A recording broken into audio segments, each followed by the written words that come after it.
They say a mother's love is unconditional, but what happens when that love is seen as an inconvenience, something to be managed, corrected, or erased? My name is Helen Morris. I gave my life to one person, my son, and the day he looked me in the eye and said I'd be better off in a nursing home, that's the day everything I believed about family came undone. You think this might be another revenge story? It's not. It's the story of a quiet kind of justice and a woman who finally chose herself. The Ohio sun poured through the front windows of my house, warming the worn wood floor of the living room where I had once rocked my son to sleep. I was standing in the kitchen, folding clean dish towels, when I caught myself humming a familiar lullaby, the same one I used to sing to Kyle when he had ear infections as a baby and refused to sleep unless I held him. That was a long time ago. Now the house was quiet, too quiet sometimes. 41 years I'd lived here. I knew every creak of the floorboards, every drawer that stuck, every cabinet handle Garrett, my late husband, meant to replace but never did. After he died, this place became more than just a house. It became a museum of memory, a shrine to the years I'd spent raising a family, holding it all together. And now it felt like I was just maintaining it for someone else. Kyle visits every other Saturday with the kids. I still make their favorite mac and cheese from scratch with the buttery cracker topping. I clean the bathroom twice before they arrive just to make sure it's spotless. I buy extra snacks, though I've learned not to get the off-brand ones. Kyle always notices. He never says, "Thanks, Mom," not anymore. Instead, it's usually, "Mom, why's the thermostat set so high? That's money you're wasting. Mom, you really shouldn't be climbing those stairs alone. Have you thought about what's next? I mean, long term?" What he means is, have you thought about when you won't be able to take care of yourself? What I hear is, you're already halfway there. I used to think if I just kept giving, kept doing everything a good mother should, he'd eventually see. He'd say it out loud. "Thank you, Mom." He never did. Even when he was young, Kyle wasn't the sentimental type. Garrett used to say, "He's all logic, that one. Got my practicality and your stubborn streak." And maybe that was true. But I'd hoped that somewhere underneath all that calculation, he still saw me. Not as an obligation, not as background noise, as his mother. When Garrett passed, Kyle was 32, already married, already living in the city. I didn't want to bother him too much with my grief, so I told him I was fine, even when I wasn't. I stayed in this house, kept volunteering part-time at the health clinic, and told myself I still had purpose. I stopped buying clothes for myself, cut coupons like religion, stretched my small pension with the skill of a Depression-era accountant. I never asked Kyle for a dime, even when the water heater burst and I had to take out a small loan to replace it, even when my car finally died and I had to take the bus to the grocery store. But I always made sure there was fresh fruit and juice when Kyle brought the kids over. I kept his old bedroom clean, put new sheets on the bed, because I wanted to make it feel like home. For him. Still, I remember last summer, Fallon, my granddaughter, asked, "Grandma, did you always want to be a nurse?" I smiled and told her yes. It was a half-truth. What I really wanted was to be a photographer. I took pictures all the time before Kyle was born. I saved up for a second-hand Nikon. But then life happened. Garrett worked long hours, I picked up double shifts, and the camera eventually went into storage. It stayed there. Sometimes I wonder who I'd be if I had taken more time for myself. But that's what being a mother is, isn't it?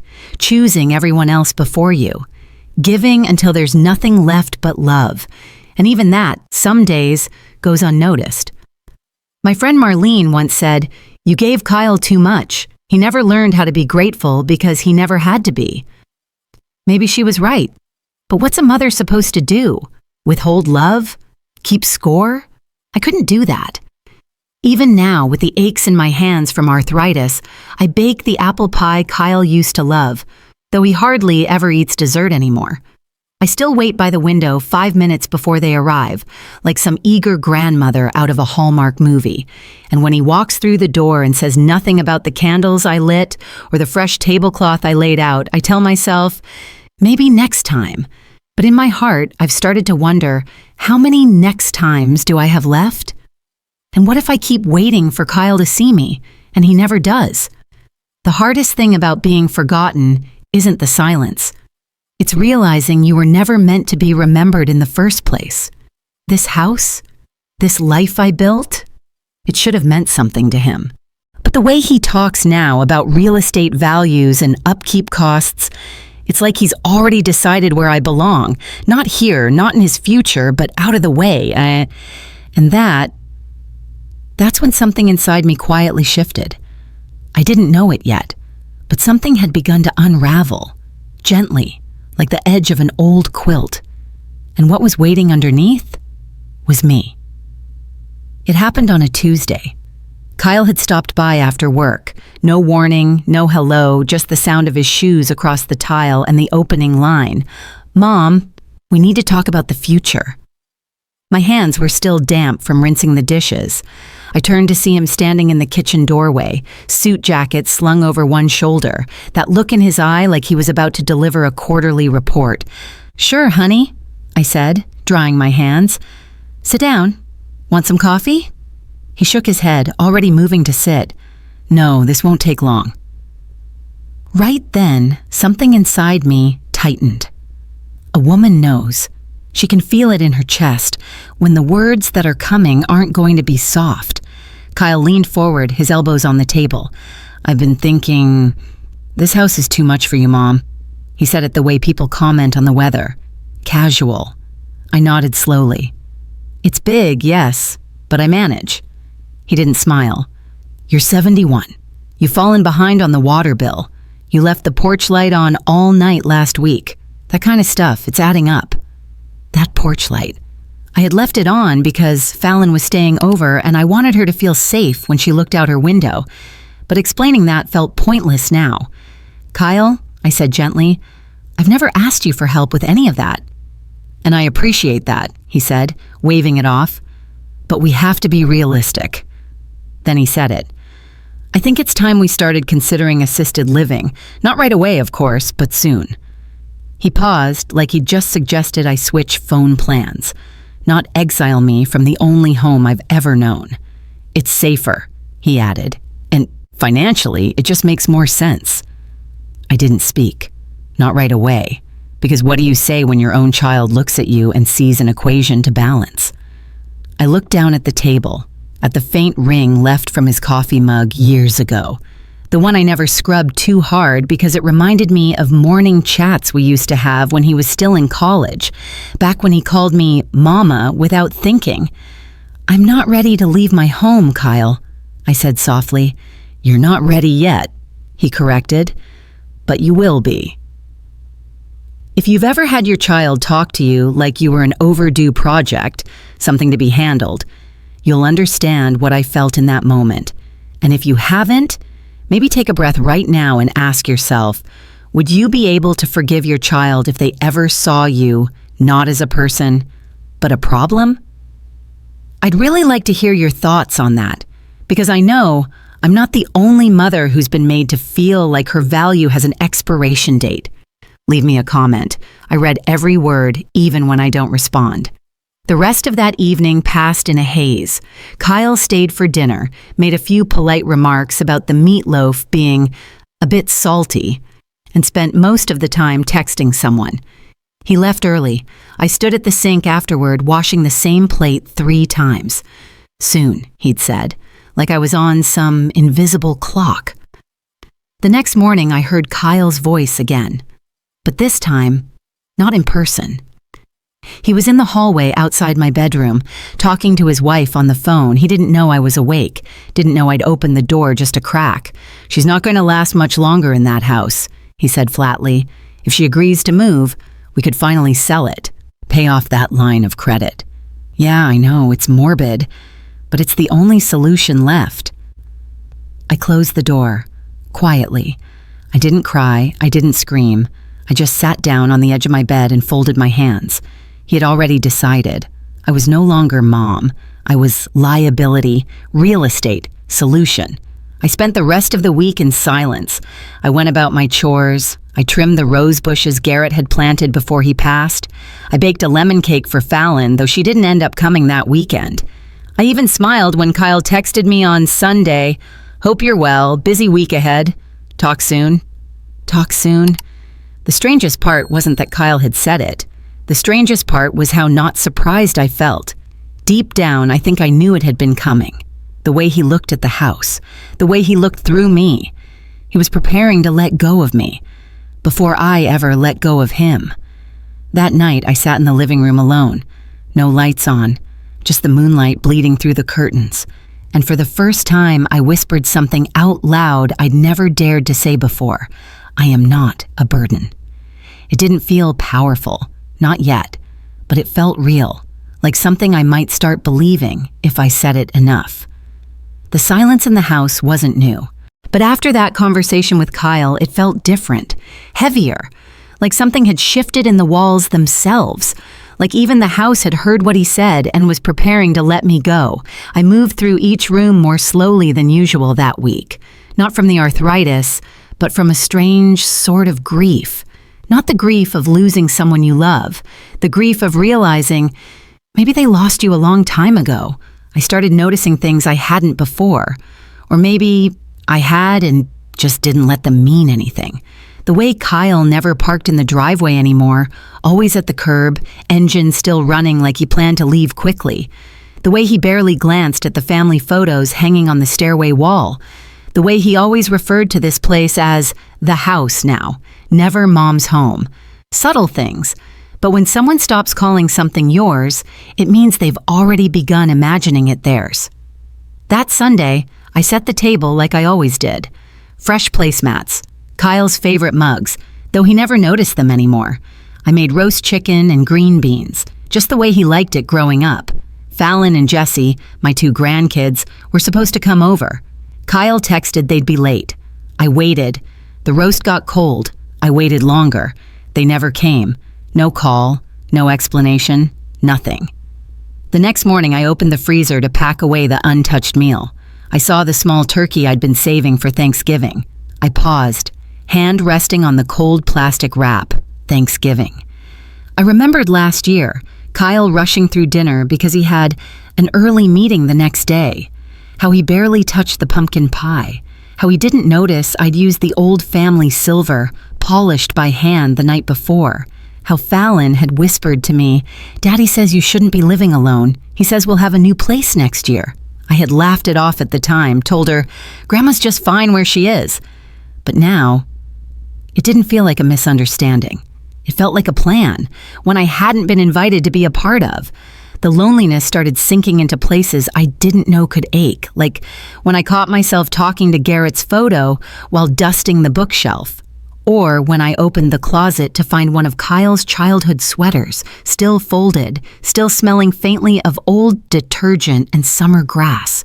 It used to bring me joy, those memories. Now it felt like I was standing in a museum of someone else's life, a mother's life, one that had quietly ended without anyone noticing.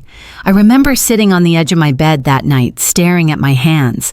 They looked older than I remembered, softer in some places, worn thin in others. These were the hands that had held Kyle when he cried after scraping his knee. That had packed his lunch every day for 12 years without missing one. That had written the check for his first car. That had held his children, their heads resting against the same shoulder he used to cling to. And now, these hands weren't enough, not to him. I didn't want to become bitter. I wasn't built for anger, but something inside me had started to close. A small, quiet part of me began to say, if they don't want you, stop offering yourself. It wasn't revenge, not even resentment. It was survival, a mother's final self-defense. The breaking point came quietly on a Wednesday afternoon. I was weeding the front flower bed when I noticed Kyle's SUV idling at the curb. He didn't get out, just sat there looking at the house. Then he pulled out his phone. I couldn't hear everything, but I heard enough through the open window. She's still holding on to that place. Yeah, stubborn as always. But if she's not careful, something's gonna happen. Stairs, a fall, who knows? Then we won't even have a choice. No, I haven't told her yet. I'll ease into it. But the moment she slips up again, we bring in assisted care and start the transition process. It's for the best. Transition process. That's how he talked about his own mother, like I was a business asset being moved off the balance sheet. I didn't confront him. I didn't even move. I just stood there, weeds in my gloves, dirt under my nails, staring at the son I used to rock to sleep, who now called me a logistical concern. He drove off. I went inside, took a shower, sat on the couch in my robe, hair still wet, staring at nothing. It felt like I had disappeared, not literally, but emotionally. No one threw me out, no one screamed at me, but somewhere between the quiet dismissals and the planning without me, I had been erased. And here's the thing they don't tell you. When someone erases you, you start to erase yourself. I didn't cry that night. I didn't scream or break anything. But I did one thing I'd never done before. I walked upstairs, opened Garrett's old file drawer, and pulled out the house deed. I looked at it for a long time. Then I whispered, "If they want this house so badly, maybe I should decide where it goes." And for the first time in months, I slept soundly. I found the letter by accident. I wasn't looking for anything in particular, just cleaning out the upstairs closet for the 100th time. The kind of chore you do when you don't want to think too hard. Old tax files, a broken humidifier, a shoebox labeled Kyle, 2nd grade. Then, tucked between 2 faded scarves, I saw a yellow envelope with Garrett's handwriting on it. "To Helen, when you're ready." No stamp, no date, just those words. I sat down on the carpet, hands shaking a little. I didn't open it right away. Garrett had always been the quiet kind, not the romantic type, not in grand gestures, but thoughtful in the moments that mattered. He never said much when we argued, but he always made my coffee the next morning just the way I liked it. He had cancer. You learn to live with that kind of diagnosis by focusing on the ordinary. Schedules, meds, the sound of the dishwasher. You convince yourself that routine means control, until you realize you're just managing the inevitable. He must have written this letter during those final weeks. I hadn't known. He kept it private, like he knew I wouldn't be ready to hear it then, like he knew I'd only understand later. Much later. I finally opened it. "Helen, if you're reading this, I imagine you're at a crossroads. And knowing you, you're probably still putting everyone else first. You spent our whole marriage making things easier for me. You were the glue, the engine, the foundation, whatever metaphor you want. But when I'm gone, I don't want you to become invisible. I want you to live, Helen. For you. I know how much you love Kyle. I do too. But love isn't meant to cost your whole self. Don't wait for anyone to give you permission. Take what you've built and start something new." I sat there for a long time, not crying, not even really feeling sadness. It was something else, a kind of stillness, a knowing. Like someone had finally spoken aloud the words I'd been whispering to myself in the dark. He was right. I had been waiting for Kyle to see me, to value me, to remember I was more than just the lady who raised him. But that recognition wasn't coming, and even if it did, too little, too late. I looked around the room, the curtains I had sewn by hand, the chair Garrett used to sit in while reading, the picture frames, most of them crooked now because I could never quite get the nails straight. Everything around me had been preserved for someone else's memory, but not for me. It hit me so quietly it almost felt like a whisper. This house is not your prison. It's your offering, and it's okay to take it back. That night, I sat at the kitchen table with the deed in one hand and my checkbook in the other. I made a list.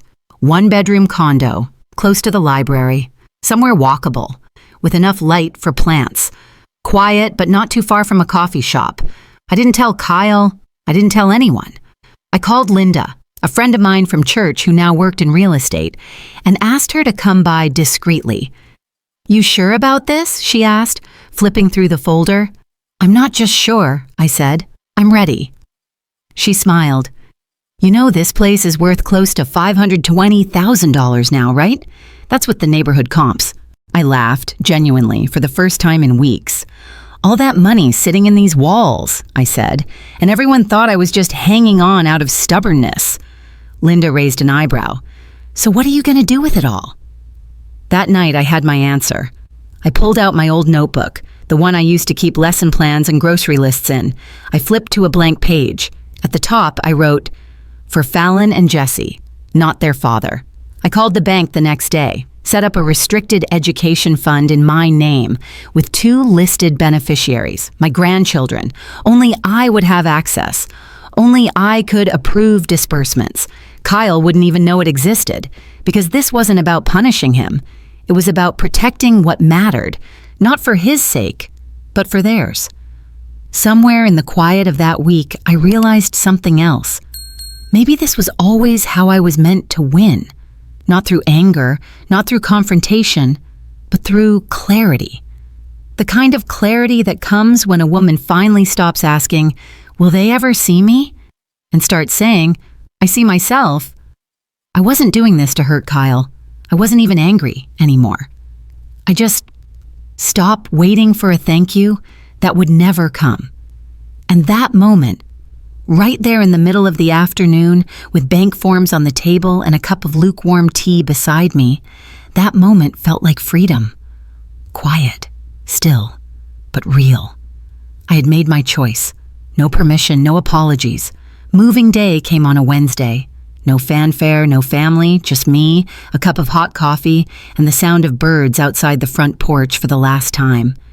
The movers were professional, fast. I'd asked them to come in the late afternoon, less chance of Kyle dropping by unexpectedly. Not that he visited much anymore. I walked through each room one final time. The kitchen, where I had made 1,000 grilled cheese sandwiches. The living room, where Garrett had fallen asleep with a newspaper draped over his chest. Kyle's old bedroom, still with posters from a band he forgot he once loved. I didn't cry. I thought I would, but I didn't. It wasn't grief anymore. It was release. The new place was nothing grand, a 1-bedroom condo on the 3rd floor of a modest building downtown. Clean, bright, enough space for a reading chair and a potted fern. The first night, I didn't sleep much. The street noises were unfamiliar. Cars, voices, the occasional dog barking. But it felt alive, like I was part of something again. I made toast in my tiny new kitchen, sat by the window, and watched people walking dogs, going to work, living their lives. Nobody knew me here, and I didn't need them to.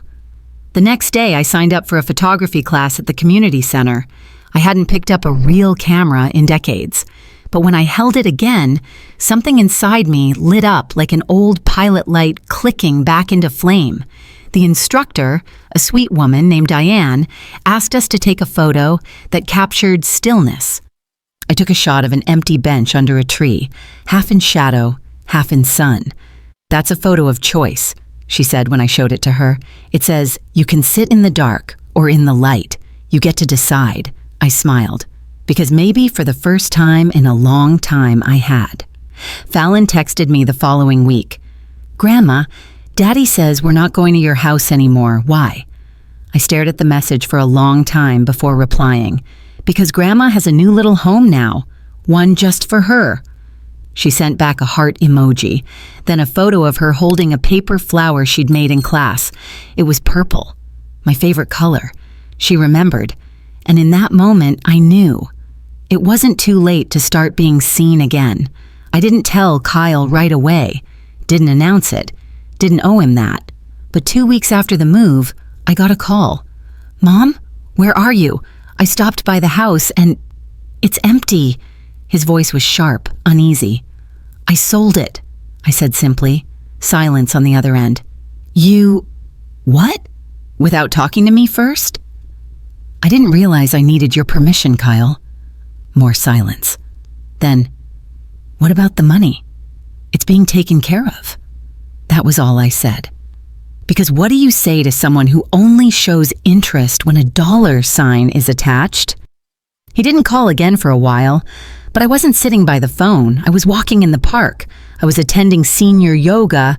I was cooking meals for one, lighting a candle at dinner. Not because anyone was coming, but because I was. One afternoon, I stood in front of my bathroom mirror. The light hit my face just right, soft and unfiltered. And I thought, you look like someone I'm starting to recognize again. not a mother, not a wife, not a burden, just Helen.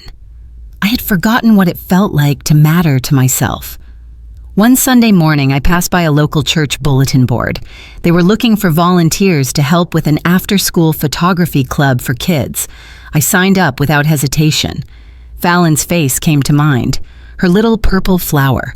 Maybe one day she'd come visit, and I'd teach her how to capture light through a lens. But even if she didn't, this was still mine.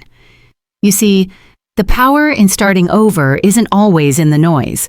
It's in the quiet rituals, making your own bed, buying flowers just because, saying no without guilt, eating dinner without waiting for someone else to show up. It's not glamorous, but it's holy in its own way. Kyle eventually left a voicemail. "I don't know what's going on anymore, Mom, but I guess you're doing what you think is best." There was no apology in his tone, just confusion, like he didn't understand how I could do something without asking for his approval first.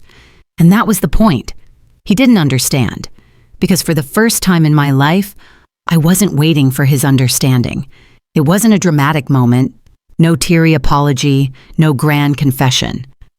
It came on a Thursday afternoon, in the form of an envelope slipped under my condo door. Kyle's handwriting on the front, "For Mom." Inside was a letter, 2 pages, typed. "Mom, I've spent the last few weeks wondering what happened, why you left, why you didn't tell me. And I realize now the better question is, why didn't I notice you were already gone?" I read it slowly, then again. He talked about how he'd been overwhelmed, how things got busy, how he thought he was protecting me by being practical. But the part that stayed with me was this: I treated you like you were the problem I had to solve, instead of the reason I ever had a life to begin with. There was no request for money, no plea for forgiveness, just quiet acknowledgement. He said he stopped by the old house again last weekend, watched a young couple moving in, said it looked strange without the roses in bloom, said the porch felt colder without the wind chimes I used to hang. He never mentioned the money, not once. That, more than anything, told me he was finally beginning to understand. A week later, Fallon and Jesse came to visit. I met them outside my condo building, arms full of art supplies and snacks. Fallon wore a yellow headband and was already chattering about her school project. Jesse carried his camera like a little professional. "Grandma, Daddy says you're doing something called a rebirth?" she asked. I laughed. "Well, sweet pea, I think he means Grandma started a new chapter." We spent the day painting in the park. Jesse took photos of squirrels. Fallon drew a giant sun with glitter. That evening, as I walked them downstairs, Fallon grabbed my hand and said, "I like this Grandma better. You're like shinier." I didn't know whether to cry or laugh, so I just said, "Me too, sweetheart." A few days later, Kyle showed up, unannounced. I opened the door to find him standing awkwardly in the hallway holding a paper bag. "I brought muffins," he said, "from that place you used to like. I wasn't sure if you still—" I let him in. He looked around, eyes taking in the small space, the plants by the window, the camera on the bookshelf. "This place is you," he said. I nodded. He sat at my kitchen table, the same table where I now wrote in a daily journal, drank my morning tea, and folded paper cranes with Fallon. He cleared his throat. "I've been thinking," he started, "you were always there. Every game, every report card, every flu season." He looked at his hands. "I just thought you'd always be." I didn't speak, because sometimes silence says what words never can. "I don't expect you to forgive me," he added. "I just want you to know. I see it now. All of it. What you gave." He paused. "I'm sorry I made you feel invisible." That was the moment, not because he apologized, but because I knew I didn't need the apology. I'd already found peace. I smiled, genuinely. "Well, I said softly, "it's good to be seen."